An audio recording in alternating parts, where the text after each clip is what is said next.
بسم اللہ الرحمن الرحیم. بہت زیادہ توجہ رکھیے گا، بہت اہم بات کرنی ہے.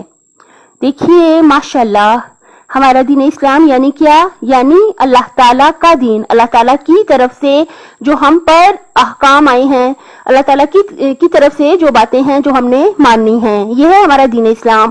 اللہ تعالیٰ کے احکام، اس کی مطلب کہ جو باتیں جو پوائنٹس ہیں وہ کیسے ہم تک پہنچے، وہ ہمارے انبیاء کے ذریعے پہنچے، پھر اس کے بعد ہمارے 12 امام ہیں ان کے ذریعے. حکم کس کا پہنچا ہم تک؟ اللہ کا. دین مذہب کس کا ہم تک پہنچا؟ اللہ کا. دیکھیے آپ جیسے جیسے غور کریں گے ہمارے ائمہ کی فرامین پر، آپ کہیں گے بے شک اللہ تعالیٰ آپ لائق پرستش ہیں، بے شک حق ہے کہ ہم سجدہ شکر میں سر رکھیں تو اٹھائیں ہی نہ. اتنی پیاری باتیں اللہ تعالیٰ کے دین کی ہم تک پہنچی.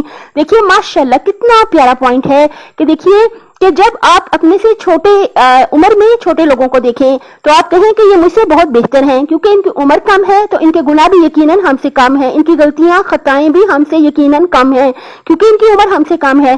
لیکن اگر آپ ان لوگوں کو دیکھیں جن کی عمر آپ سے زیادہ ہے تو اب تب یہ سوچیں کہ ان کی زندگی ہم سے زیادہ ہے تو یقیناً انہوں نے ہم سے زیادہ اللہ تعالیٰ کی عبادت کی ہے، ہم سے زیادہ انہوں نے اللہ تعالیٰ کے احکام کو مانا ہے، اللہ تعالیٰ کی عبادت میں انہوں نے ہم سے زیادہ وقت جو ہے گزارا ہے.